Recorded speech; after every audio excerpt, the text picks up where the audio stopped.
sampai bandara, itu namanya adalah Jalan Bypass I Gusti Ngurah Rai, pahlawan idola bagi masyarakat Bali. Sebenarnya sejarah meninggalnya Gusti Ngurah Rai itu tidak sesuai dengan ada yang di buku menurut saya. Pengecut sekali Gusti Ngurah Rai hingga bisa ditangkap oleh Belanda. Tidak, Gusti Ngurah Rai melakukan pertempuran habis-habisan. Sama seperti yang akan saya ceritakan sejarah tentang kota Denpasar. Tapi sebelum itu, daerah ini namanya Sanur. Bapak Ibu, kalau di belakang ini nggak sampai 100 meter, ini sudah pantai. Ya, pantai ini namanya adalah Pantai Sanur. Matahari. Nur. San itu artinya matahari, nur itu artinya cahaya. Pantai di Bali terkenal dulu hanya dua, Bapak Ibu. Kalau nggak Pantai Sanur, matahari terbit. Kalau nggak Pantai Kuta, matahari terbenam. Teletubbies lahir di Sanur, meninggalnya di Kuta kan. Matahari sudah mulai terbenam, saatnya Tabi berpisah. Nah, jadi berpisah dia di sana ya. Nah, Bapak Ibu, Sanur ini dulu pantainya keren, pasirnya putih. Tetapi Pantai Sanur inilah yang menjadi tonggak berdirinya daripada Pulau Bali. Mungkin Anda, Bapak Ibu semua sudah pada dengar. Sanur, san itu adalah cahaya, nur itu adalah san itu adalah matahari, nur itu adalah cahaya. Karena apa? Mitos mengatakan. Tahu mitos kan? Mitos handphonenya Mr. Limbat. San itu matahari, nur itu adalah cahaya. Cahaya dan matahari begitu ya. Nah, jadi sebetulnya cahaya. Nah, bagus namanya Bapak, Cahaya. Cucu saya Cahaya juga namanya ya. Saya udah punya cucu, maksudnya cucu dari keponakan saya, gitu. Anak dari keponakan saya. Kan saya dipanggilnya kakek. Hah? Saya kan curhat. Saya kan bikin status di FB. Mau baca mau enggak terserah. Iya, yang penting undang-undang saya udah saya sampaikan. Kan biasa, orang Indonesia lebih cepat jempolnya daripada otaknya ya. Nah, iya kan ngetiknya lebih cepat.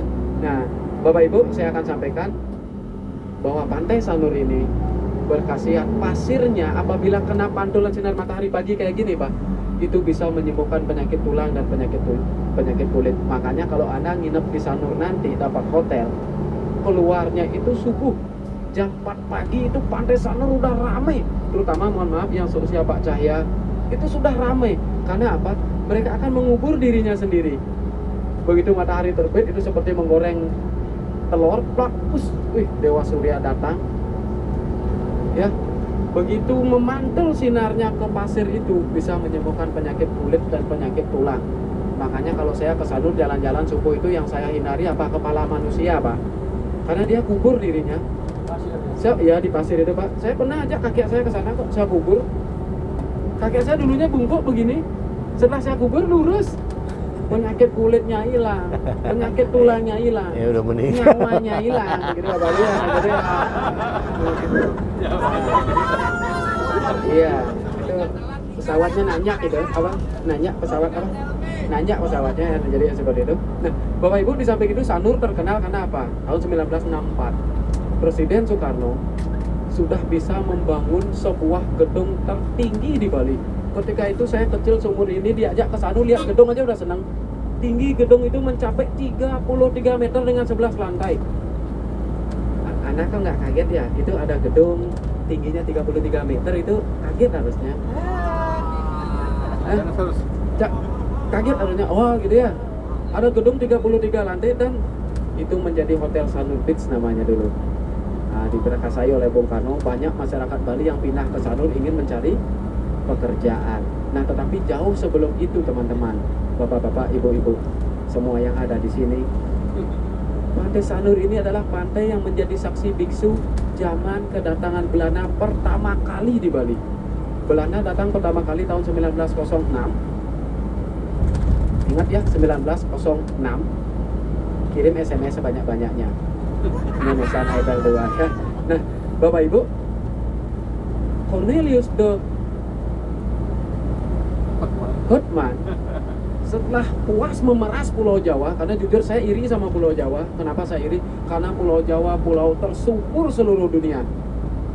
Makanya Soekarno bilang dulu kasihan Jakarta atau Pulau Jawa dijadikan sebagai tempat industri karena pulaunya subur. Saya iri. Di Jawa gali tanah tumbuh minyak, gali minyak ke bawahnya tumbuh gas.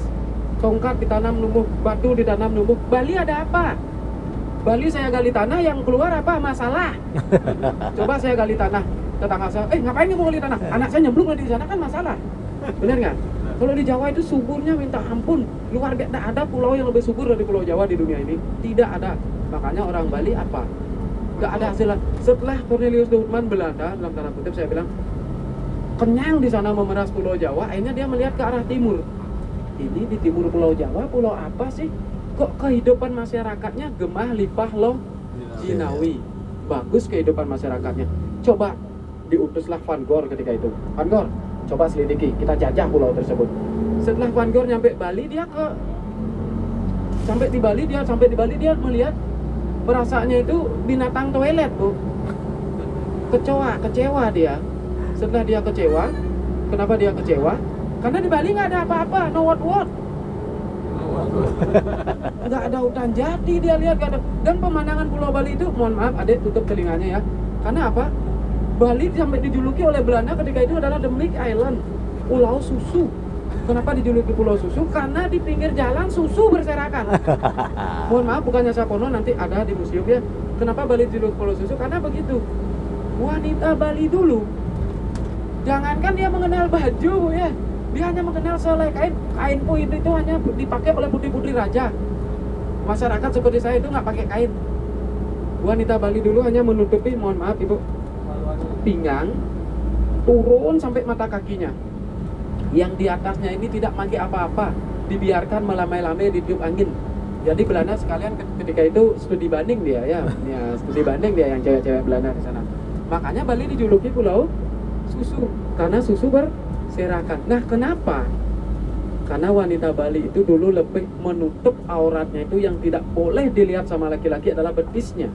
Apabila betis seorang wanita di Bali dulu itu terlihat, itulah yang menarik bagi laki-laki. Makanya betisnya dia tutup, yang lain itu dia tidak tutup. Dan cara berpakaian wanita seperti itu di kampung saya masih banyak. Wanita yang pakai kain turun ke bawah, di atasnya nggak pakai apa-apa. Di kampung saya masih banyak. Kalau nggak percaya, main ke kampung saya. Tapi yang sudah nenek-nenek, yang sudah kadaluarsa, expired, beracun lagi kadang-kadang ya. Seperti itu ya. Makanya dulu anak saya itu nggak netek. Anak saya itu susu formula. Karena anak saya nggak suka bau Marlboro. Anak saya nggak suka bau Marlboro masalahnya. Iya. Nah, Bapak Ibu, saya lanjut lagi. Nah, kalau kita ke belakang tuh itu hotelnya. Kalau kita menghadap ke belakang ke sana itu hotelnya karena kita berlawanan arah. Nah, Bapak Ibu, akhirnya sampai Cornelius de Houtman menjajah.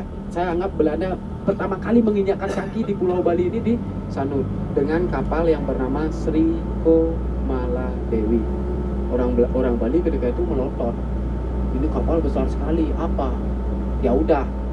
Di Bali ketika itu ada hak, namanya adalah hak tawan karang. Hak tawan karang itu berbunyi, kapal siapa yang merapat di pinggir pantai Bali isinya bisa dirampok. Belanda mengetahui hak itu, makanya Belanda sengaja merapatkan kapal kosong yang isinya batu-batu dan belahan beling Cina itu loh Pak. Kan ada istilahnya kendi-kendi yang dari Cina itu mengkilat, dirampok. Betapa begonya orang Bali. Ngapain kapal yang isinya batu dirampok, dapat apa? Bego nggak orang Bali? Bego. Di sini yang orang Bali siapa?